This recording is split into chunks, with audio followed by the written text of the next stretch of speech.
Muy buenas noches, bienvenidos nuevamente a Entrevistas Singulares, segunda temporada. Y para inaugurar esta ocasión, vamos a presentar a nuestro amigo Luis Miguel Cangalaya. Él es doctor en Educación por la Universidad Nacional Mayor de San Marcos, magíster en Lengua y Literatura por la misma universidad. Se desempeña como catedrático en pre y posgrado en diferentes universidades peruanas.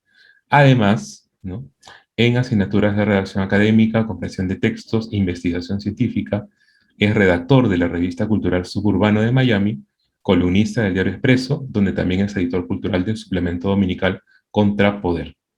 Ha publicado en coautoría libros universitarios, textos narrativos, artículos científicos sobre educación y humanidades en revistas indizadas, a bases de datos como Scopus, Web of Science, y actualmente de su labor docente y periodística es consultor en temas de educación, investigación y redacción académica y científica.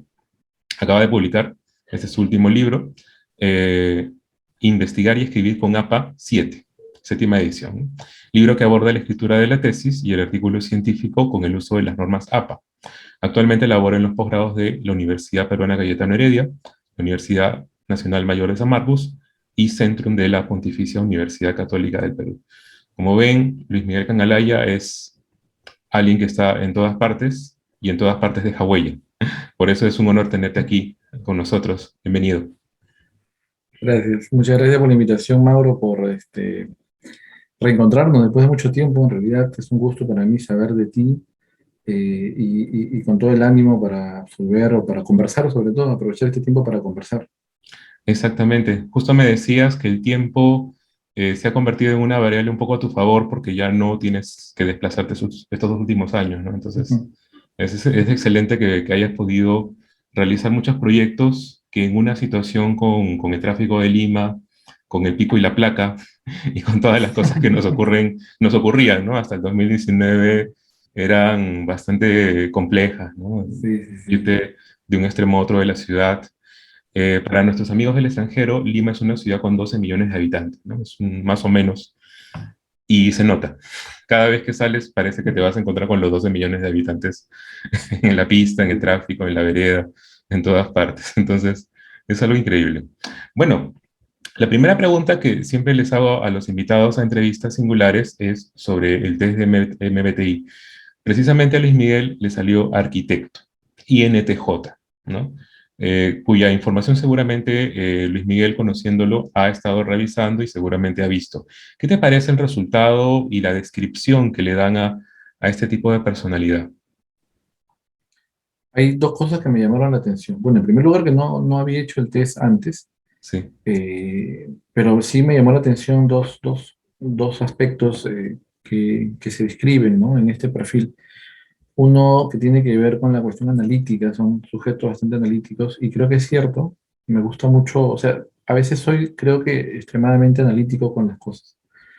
Eh, y lo otro que tiene que ver con la introversión, Mm, son sujetos introvertidos, y yo particularmente, aunque a veces no lo parezca, soy bastante introvertido para iniciar relaciones sociales, ¿no?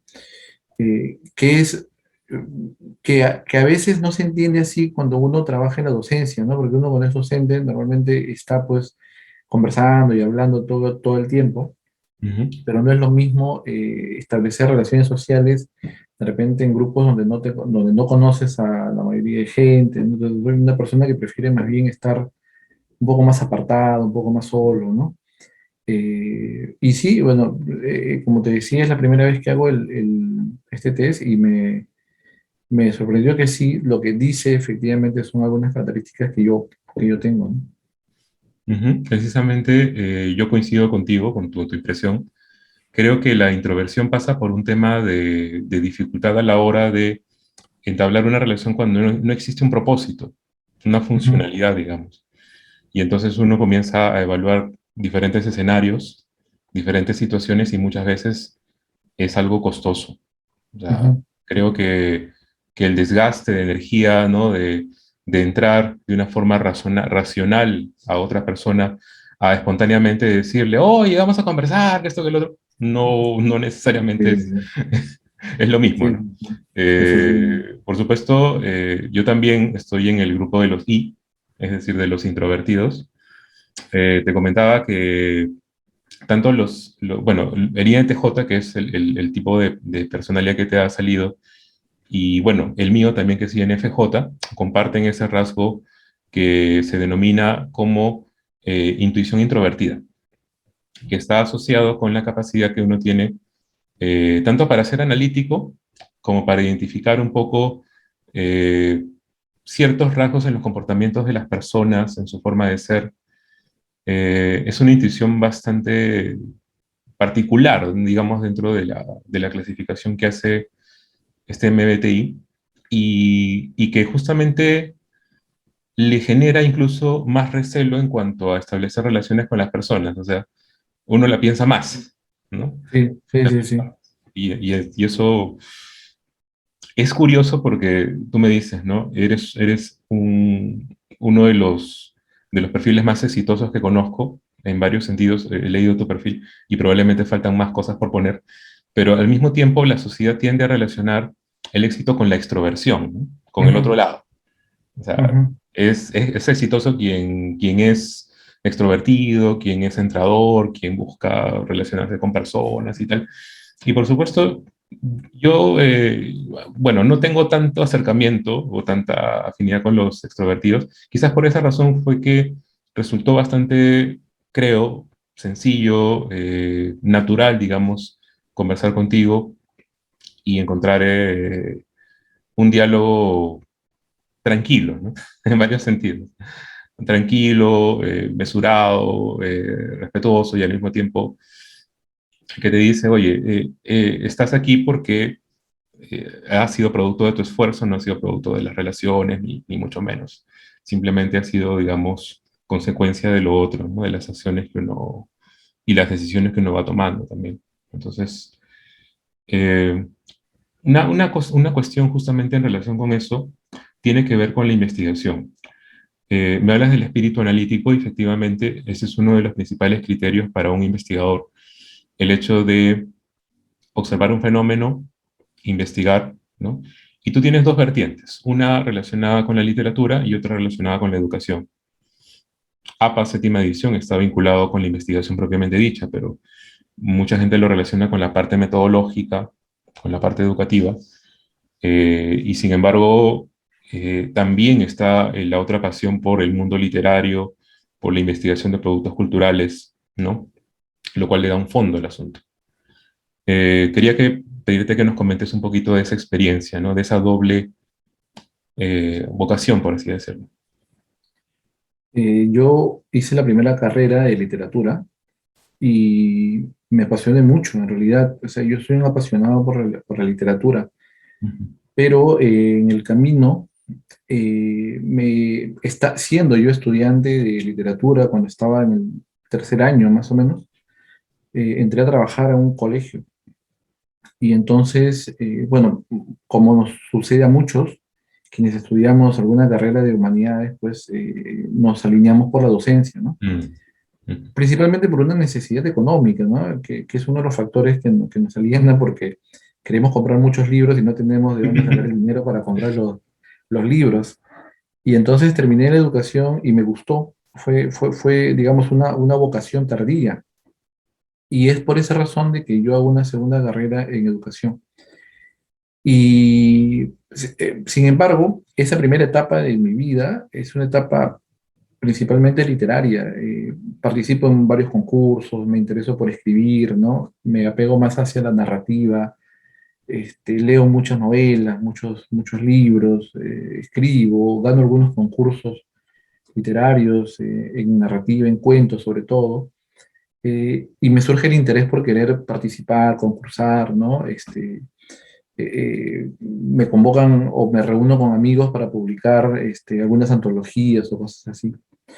Pero en el camino, la educación me va jalando, ¿no? Y yo termino principalmente, bueno, yo ya comencé a trabajar en algunos colegios, o sea, yo he sido de los, como muchos maestros de aquí en el Perú, que terminan pasando por todas las experiencias educativas, ¿no? Colegio, academia preuniversitaria, institutos, y universidad. ujú, Y entonces cuando yo ya me comienzo a relacionar en el ámbito superior, veo que, que en educación superior el que no investiga, pues está fuera de la educación superior, o sea, tienes que investigar. Y entonces un poco, de manera un poco tarde, me meto en la investigación y me doy cuenta que para meterse en investigación, pues hay que dedicarse un tiempo muy grande. Mm, Y tuve que sacrificar muchas cosas, y una de las cosas que sacrifiqué fue la literatura, porque ya dejé de escribir textos narrativos, dejé de participar en muchos concursos que me gustaba a mí participar, ¿no? Ir a eventos, inclusive, o participar en congresos literarios. Dejé de hacerlo por meterme de lleno en la investigación. Eh, pero afortunadamente, algo digamos, que contrapesó eso fue que casi por casualidad yo ingreso a trabajar en prensa. Eh, me convocan, me llaman para tener algunas columnas en algunos diarios, y eso me volvió a relacionar con la literatura, porque leía literatura y publicaba reseñas sobre literatura. Entonces, de alguna manera siento que gracias a la prensa no me terminé alejando totalmente de la literatura. Sé que tengo una deuda todavía con la literatura, porque ya hoy en día pues ya me he dedicado plenamente a la educación superior, a estar metido en temas más hasta metodológicos, ¿no? Publicar textos de investigación, asesorar a colegas, a docentes en tesis, en artículos, ¿no? Pero creo que la prensa me salvó y me permite todavía estar en contacto con la literatura, ¿no? Escribir, que es algo que creo que quienes estamos metidos en la literatura es algo que finalmente nunca lo dejamos, ¿no? O sea, es algo que nos apasiona y no lo dejamos. así es. La literatura es como es casi como una relación de pareja, ¿no? Ujú. No puedes dejar de dedicarle tiempo, Así es, atención, así es. mimos. Sí, sí, sí.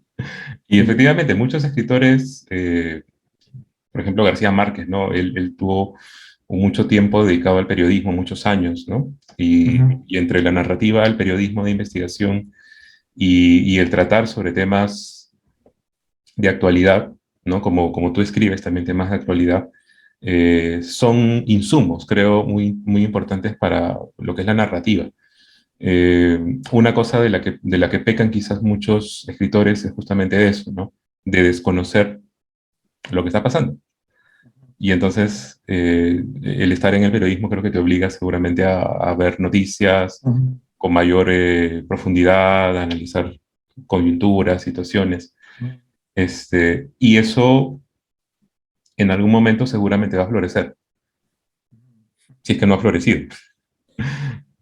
Bueno, pero son, o sea, son formas de escribir totalmente distintas, ¿no? O sea, ya, yo que no daría por disponer de tiempo para volver a escribir narrativa, ¿no? Escribir, o sea, como antes, cuando era estudiante universitario, que me acuerdo que me quedaba en las noches escribiendo, y tengo un montón de cuentos guardados en la computadora, pero que ahora no lo puedo hacer. Aparte que el lenguaje de la investigación o el lenguaje periodístico es un lenguaje mucho más directo, ¿no? O sea, es un lenguaje bastante frío, ¿no?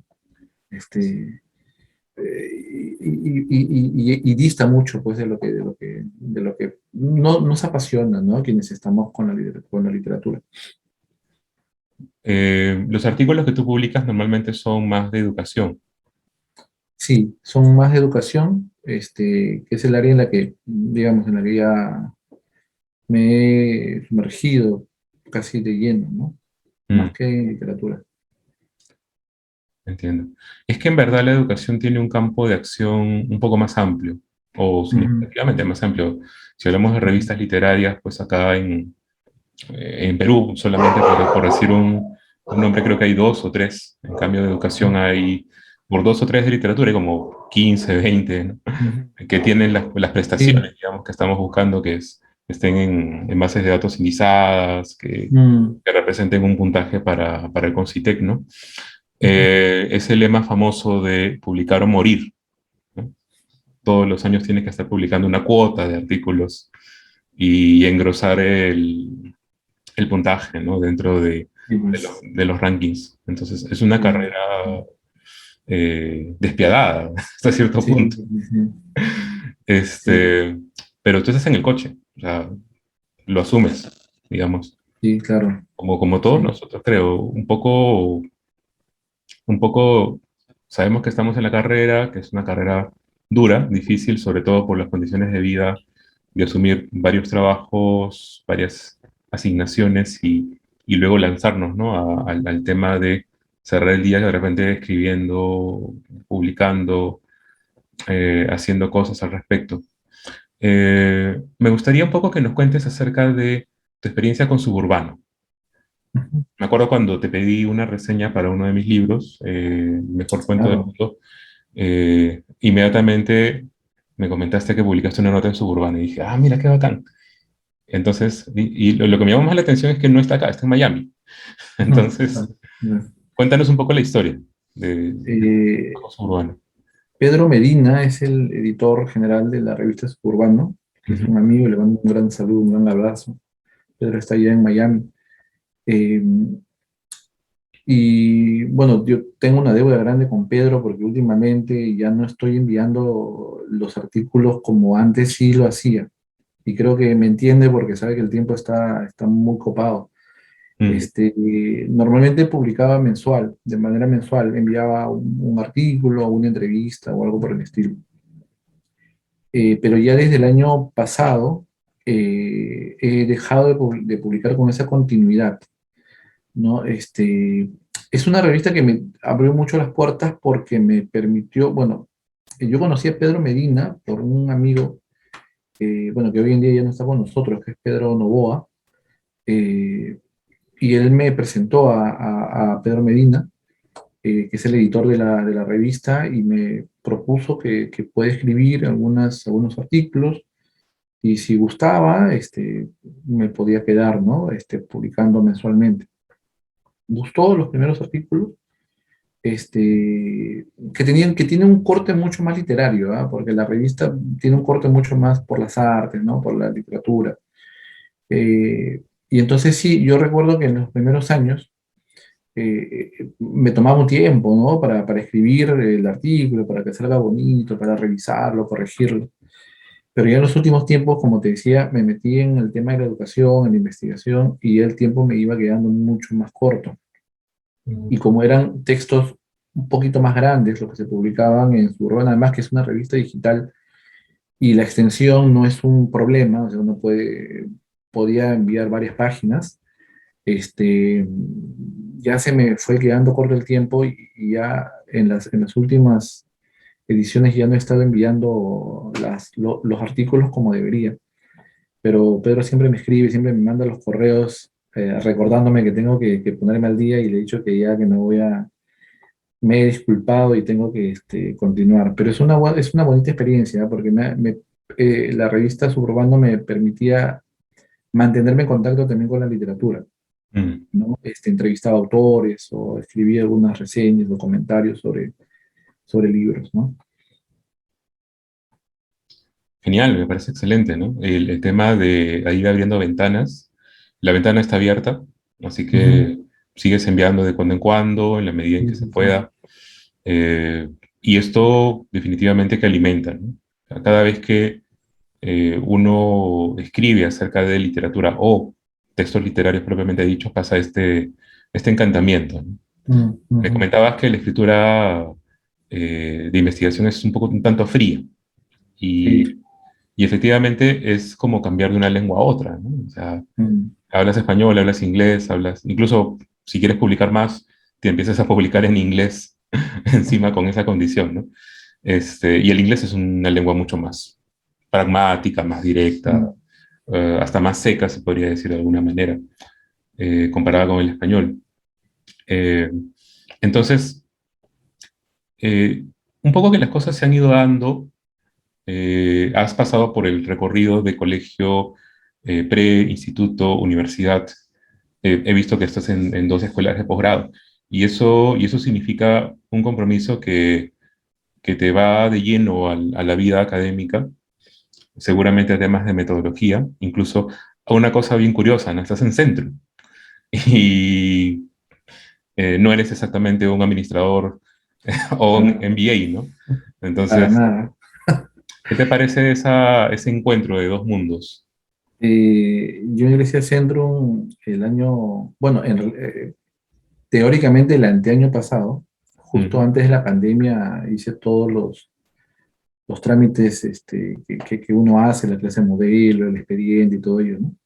Eh, pero luego vino la pandemia y entonces ya no pude continuar hasta el año, hasta, sí, pues hasta este año en que me programaron.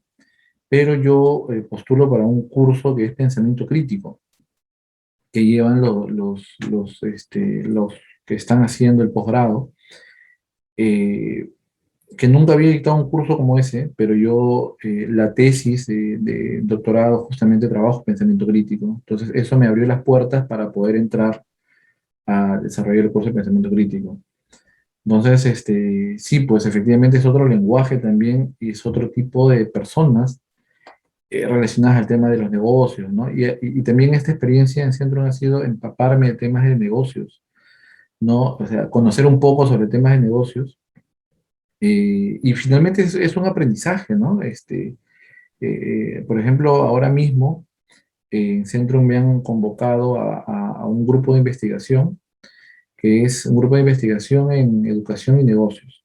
Y Mm. entonces tenemos reuniones todas las semanas donde cada miembro del grupo de investigación presenta sus investigaciones, ¿no? Bueno, y entonces la mayoría presenta investigaciones relacionadas con el tema de los negocios, ¿no? Entonces uno termina aprendiendo también un poquito más sobre eso. Me falta mucho todavía por aprender sobre ese tema. Pero, bueno, cada experiencia es muy rica, ¿no? Es muy, es más, yo siempre estoy convencido de que cada aula nueva, cada grupo de estudiantes que tenemos, nos permite aprender muchas cosas, ¿no? Sea posgrado, sea en pregrado, terminamos aprendiendo mucho, ¿no? Sea cuestiones académicas o profesionales, o inclusive sean cuestiones mucho más personales, ¿no? Sobre todo con los primeros ciclos en pregrado, los estudiantes son, o sea, uno termina aprendiendo de experiencias o de vivencias que nos alimenta y creo que la educación, eso hace que la educación nos convierta a los profesores en sujetos mucho más humanos, Mm. ¿no? Tenemos de cerca eso y nos humaniza mucho. Y creo que eso es lo bonito de la educación, ¿no? Eso es lo que me gusta mucho de la educación, ¿no? Nos permite conocer esos otros mundos que creo que si fuera otra carrera no podríamos acceder, ¿no? Efectivamente, estamos hablando del docente que aprende, Ujú, ejerciendo la sí, docencia, ¿no? Y sí, sí, conociendo sí, tantos escenarios, como tú dices, sí. esto nos genera un aprendizaje gigantesco, Ujú, nos genera empatía o permite desarrollar nuestra empatía y sí, nos lleva a una situación totalmente distinta quizás de la que hubiésemos pensado, ¿no? El ujú. literato empieza pensando que va a vivir de su escritura, termina en cualquier otra parte, Es cierto, es cierto. pero ese cualquier otra parte igual es una ganancia. Yo creo que Sí, coincido contigo, me parece que es justamente es el recorrido que deberíamos hacer todos, de ir visitando lugares, ver las costumbres, las formas, los lenguajes, los registros, y luego, en algún momento, todas esas cosas empiezan a converger. Entonces, me gustaría preguntarte, ¿cómo ves tú, ya que estás haciendo en un corto tiempo cosas que normalmente las personas hacen en 3 o 4 veces? O ese es el hecho, ¿no? O sea, yo me imagino un currículum así, pienso en una persona de 60, 65 años que ya ha pasado por 20 lugares, ha publicado 80 cosas, ¿no? Entonces, la pregunta aquí, quizás aterradora, es ¿cómo te ves de acá a 5 o a 10 años, ¿no? Haciendo cuántas otras cosas. Lo he pensado, la verdad, y me he hecho esa pregunta varias veces y a veces tengo temor de no saber exactamente qué, porque siento efectivamente, como tú dices, que estos años han sido aceleradamente productivos.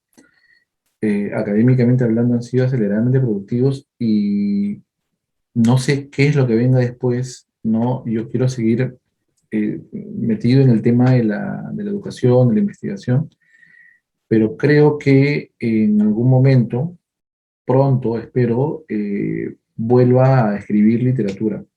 Eso es algo que quisiera hacer, ¿no? Me gustaría eh, recopilar, recoger los muchos textos, cuentos, una novela a medias que dejé en algún momento, retomarlos y publicarlos. Creo que ese es algo que tengo que hacer en algún momento. Cuando pase toda esta tempestad de la investigación, cuando llegue la calma, Ujú. y cuando hay un poco más de tiempo, ¿no? Creo que cuando el día tenga 30 horas, vamos a poder, vamos a poder darnos un poco más de tiempo para eso. Y 10 horas para dormir, por lo menos. Por lo Por lo menos, menos, sí. porque Sí, es un trabajo intenso. sí, sí, Dar sí, sí. clases, investigar, ¿no? Razonar todas las cosas que se vienen, pasar de un mundo a otro, pues es algo que agota, agota bastante. Sí. O sea, creo que es uno de los trabajos quizás no lo parecen, pero es extenuante, ¿no? O sea, quizás un familiar nos ve ahí sentaditos, ¿no? En la computadora todo el tiempo y este no está haciendo nada, ¿no? Está viendo memes. Exactamente, totalmente, totalmente, Y es... totalmente, totalmente. O sea, mira, por ejemplo, a mí como ya me conozco con mucha gente que está metido en tesis, o porque hago talleres, o porque me llaman, entonces, en este tiempo, pues me están llamando mucho para el trabajo de corrección de estilo. Entonces, me llegan las tesis, ¿no? O artículos, tesis para hacer corrección de estilo. Y ese es el trabajo solitario, porque estoy sentado frente a la computadora y en casa piensan que, no, que estoy viendo videos o que no estoy haciendo nada, ¿no? Mm. Pero estamos trabajando en este rato, ¿no? Estamos corrigiendo. Este, bueno, y aparte, pues que como pues, todos los que son profesores saben que para llegar a la clase, pues hay muchas horas de inversión previas que hemos hecho para elegir la imagen o elegir el video o darle forma a esa diapositiva. Hay tantas cosas, ¿no? Para llegar bien a la clase, ¿no? Hay muchísimas horas de inversión previas, ¿no? Y muchísimas horas posteriores, luego de la clase, además, ¿no? Entonces, dormimos muy poco y nos acostamos bastante tarde, además. Exactamente. Es un trabajo invisibilizado quizás por la sociedad, por las circunstancias que se han dado, pero ahí estamos. Sí. Y te comento algo, por ejemplo, a mí, algo que siempre me preguntan, amigos míos que tengo, me dicen, ¿de dónde sacas tanto tiempo para estar en tantas cosas? Y además, todas las semanas escribes en el periódico, Mm. y además estás en talleres. O sea, he aprendido a organizar mi tiempo. O sea, yo creía antes que era organizado, pero con tantas cosas que tengo, tuve que usar algo que antes jamás usaba, que era una agenda, por ejemplo, ¿no? Que yo lo veía como algo superficial, que no me iba a servir, pero de pronto he tenido que organizar mis tiempos Mm. y es sacarle provecho a las madrugadas, o sea, en las noches, a altas horas de la noche se me da cuando está todo en silencio, puedo producir, o sea, puedo escribir, ¿no? Si tengo que avanzar un artículo o tengo que escribir la columna para el diario, las escribo a las 11 12 o a veces a la 1, ¿no? Estoy A lo escribiendo. Balzac. Sí. Solamente que Balzac sí dormía en el día. Y bueno, y al siguiente día hay que levantarse temprano, además, Sí, para las clases, pues, ¿no? exactamente. Sí, sí, sí, sí. Bueno, lo bueno de la virtualidad es que si tienes un hueco ahí entre salón y salón, ya, bueno, pues duermes un ratito, ¿no? Unos 30 minutos reparadores, y ya Así está. es. Sí, Lo eso bueno es es que lo es en bueno. privado. Eso es lo bueno. No estás en el micro, en el taxi, No, no, no, eso es lo bueno, eso es lo bueno. buenísimo. Ah, bueno, Luis Miguel, un encantado nuevamente de poder conversar un rato más contigo. Gracias, es un honor tenerte aquí en Entrevistas Singulares. Y bueno, un abrazo a la distancia. Espero que no sea la última y quizás que la próxima sea incluso de manera presencial, que es lo que todos esperamos también. Ojalá, ojalá. Un Exacto. gran abrazo, Mauro. Gracias por la invitación y un gusto volver a conversar contigo. Eh, Desde que nos conocimos en USIL, te he guardado siempre un gran respeto y la amistad, sobre todo a pesar de que ya no nos hemos visto durante mucho tiempo, salvo por redes sociales o por alguna llamada. Así que me da mucho gusto que estés en este proyecto, tú que siempre estás metido en el tema de la literatura, ¿no? Me da mucho gusto que sigas y para cuando quieras estaremos aquí nuevamente. Un Excelente. gran abrazo. Igualmente, un gran abrazo.